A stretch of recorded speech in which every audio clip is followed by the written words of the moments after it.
This year's Trooping the Colour took place earlier this morning, and as part of that tradition, various members of the Queen's family joined her up on the balcony at Buckingham Palace. This isn't just a casual family jaunt into the open air, there's a strict protocol about who gets an invite. And of course there's drama about who stands where.Advertisement. Continue reading below. Who stands on the balcony? There's no fixed list of attendees, since the group is tailored to each occasion. It will however always include the monarch and his or her spouse, though Prince Philip did not attend this year, plus the first and second in line to the throne, along with their spouses.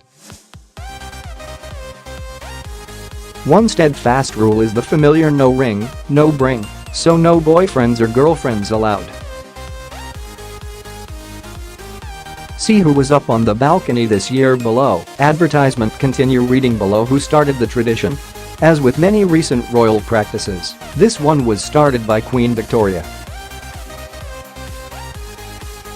During the opening celebrations of the Great Exhibition in 1851, she was the first monarch to utilize the balcony as a way to greet her subjects.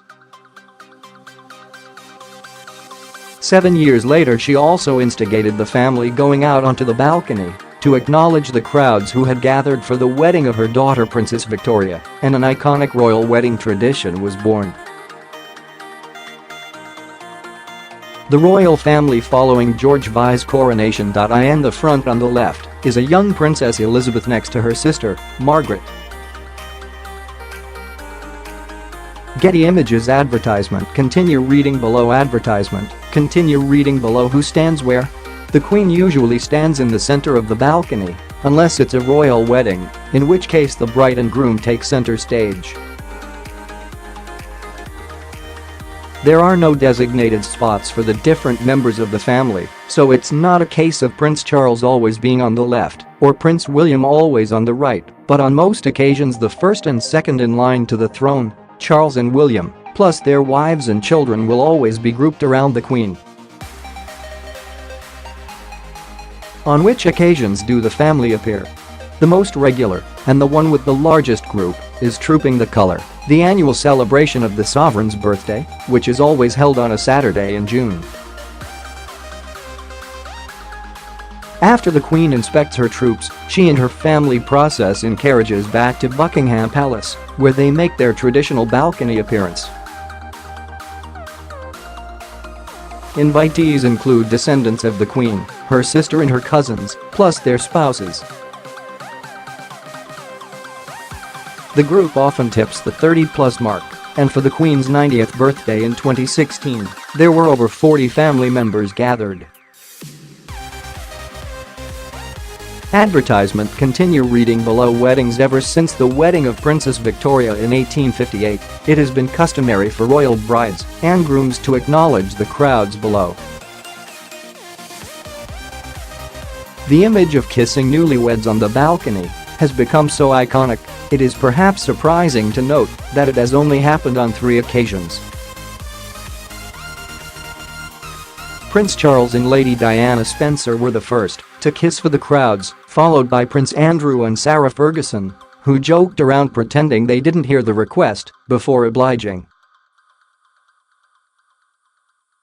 On William and Kate's wedding day, they kissed twice as the crowds cheered wildly.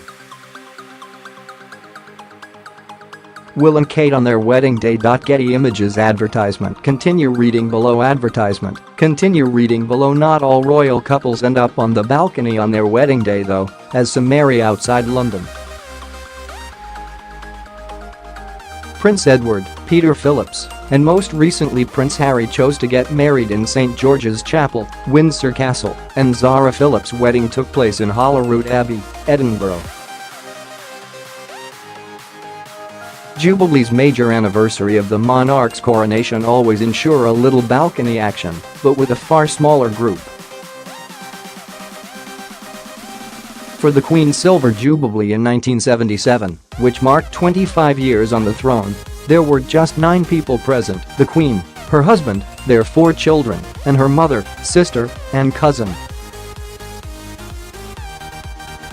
For her Golden Jubilee, 50 years. In 2002, it was a larger crowd, made up of her children plus their spouses and offspring. Advertisement. Continue reading below. The Diamond Jubilee, 60 years, marked a stark contrast with the previous celebration. Just 5 figures stood beside the monarch. With Prince Philip in the hospital, it was Prince Charles, Camilla Duchess of Cornwall, the Duke and Duchess of Cambridge, and Prince Harry taking center stage.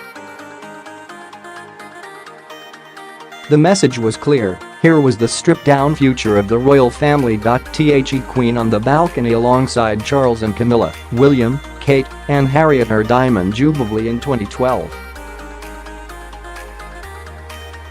Getty Images. Coronations and major state occasions. There have been less than a handful of balcony appearances following a coronation, and the most recent was, of course, that of the Queen's in 1953.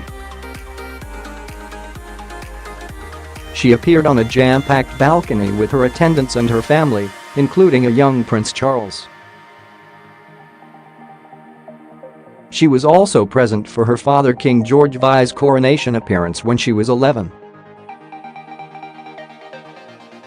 In times of war, a balcony appearance is sometimes deemed appropriate.It is a reminder that the monarch is not merely a ceremonial figurehead. The kings and queens are a potent national symbol for their people, and their appearance cements that relationship.